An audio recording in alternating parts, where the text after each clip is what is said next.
twice of the number is increased by 12. The result is 72. What is the number? A. 10, B. 20, C. 30, D. 40, E. 50.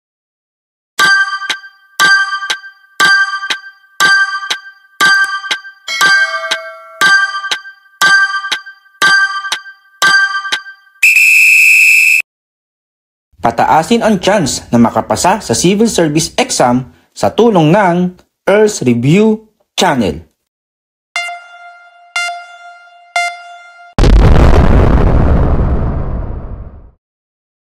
Twice of the number 2n is increased by 12 plus 12. The result is 72 equals 72. 2n plus 12 equals 72. 2n equals 72.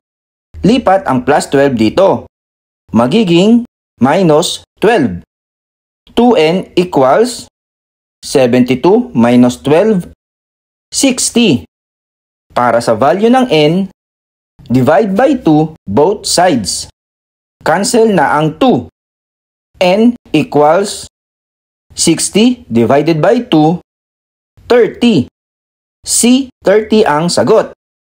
Isa pang way para makuha ang sagot, gagamitin natin ang mga choices. A, 10 times 2 kasi twice of the number. 20 increased by 12 plus 12. 20 plus 12, 32. Mali ang A10. Dapat ay 72 ang magiging result. Sa B20 naman, 20 times 2, 40, plus 12, 52. Mali pa din. Dito na tayo sa C30.